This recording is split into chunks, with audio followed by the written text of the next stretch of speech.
Well, I might as well go ahead and do a review. I just got finished making this Gundam kit, and let's talk about it. So this is the A to Z, or A to Z, or A to Zeta is what it feels like, Gundam. It is from the Build Fighters Battlogue. Here is my final copy of it. I do not want to parts form it. There's pieces to make it parts form into the jet mode, whatever you want to call it, the spaceship mode. You need this piece and this piece. I don't care. I like Gundams. I don't really care about their Transformers ability. So this one right here is, while I was building, I was like, man, this feels a lot like a Zeta when I was building his legs especially. Okay, anyway, so the legs reminded me a lot of Zeta Gundam, especially this part right here. When I started to put together the legs and I realized that there's like a nub, I was like, wait a minute, that feels like Zeta. I built a Zeta a long time ago, like millions of years ago. So it's a really beautiful transformer Gundam when you get it all done. I like these things right here. You can put them up like this, or you can bring one to the shoulder. I don't really care about this so much, this thing right here, but I thought I'd give him the three swords, kind of like that guy off of, what was it called? Luffy and whatever his name is. Anyway, so he's got some major articulation. Now, the one problem I'm having with mine is his waist wants to come undone really easily.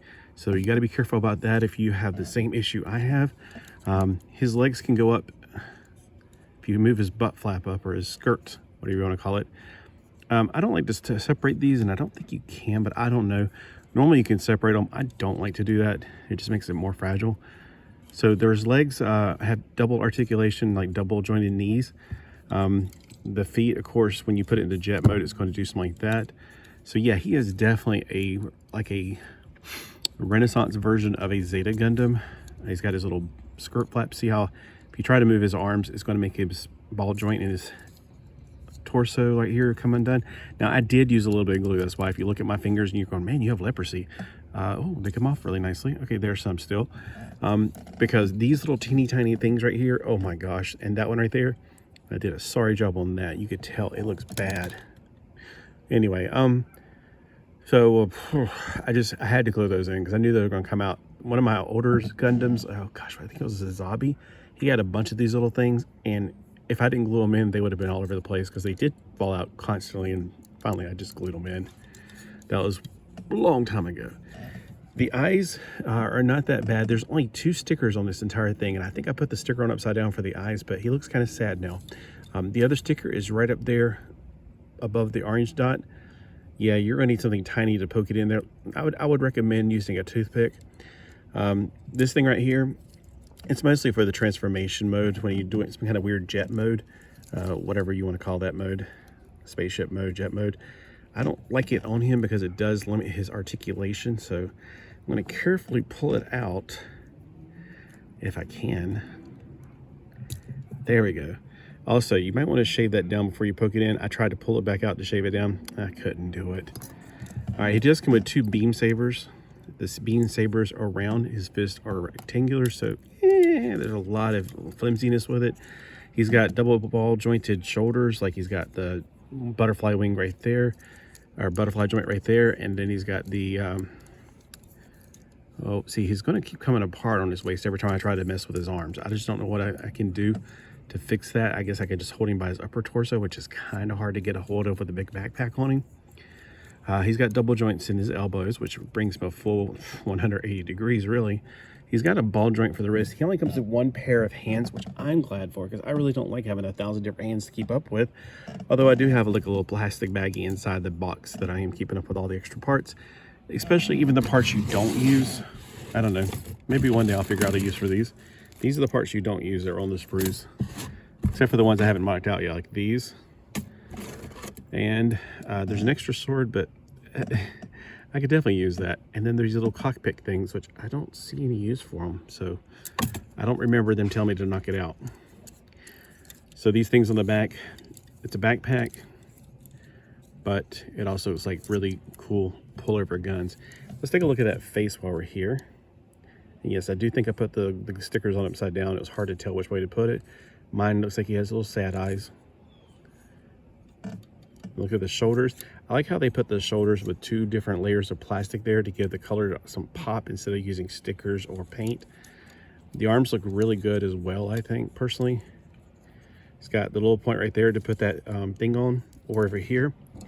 Also, you got guns, which the guns are really cool. You got the handle for the guns, and this definitely reminds me more of the V-Dash Gundam as far as the guns right here. It looks like you can go right here, so I was thinking it might be able to do. That's going to be the one problem I have, is just that right there is going to keep coming out. Oh well. But these guns right here, and I have a cat rubbing against my leg right now. Stop it. All right, so you put up little things, the handles, and you can put it onto back here. Okay, so if you want it to be like this, just in standing mode. I know I'm going off screen a lot, but it's not like you're going to see anything without the waist anyway. All right, so like that. If you want to pull the backpack around some, whatever you want to do. The head is really unusual. I've never seen blue antenna, like a double pair of antennae, like the yellow and the blue. That looks very strange, very different.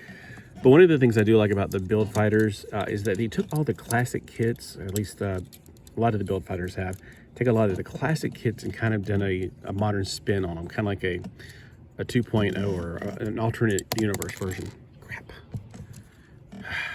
Parts. Well, parts. All right. So another thing, I wish they'd make it where you don't have things falling apart, but that would be an action figure. That would not be a model kit. Again, these are not for children. These are definitely not toys. These are model kits made by adults for adults. I don't know if a child would actually have the dexterity skills or the, I don't know.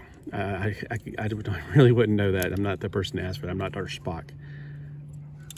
So anyway, that's the version I like right there. The guns, I do wish they attached right here so you'd have guns on the bottom of his arms so you could bring up and, you know, both use a beam saber and use guns simultaneously. I think that would be really nice. Of course, in my universe, I like having 2 beam sabers because 2 cuts are better than 1. But anyway, is this one of the actual model kits that you bought? I can't remember where I bought this, but yeah, I finally got around to building it, thankfully. So let me know if this is one of the kits that you got. Comment below. Let's talk.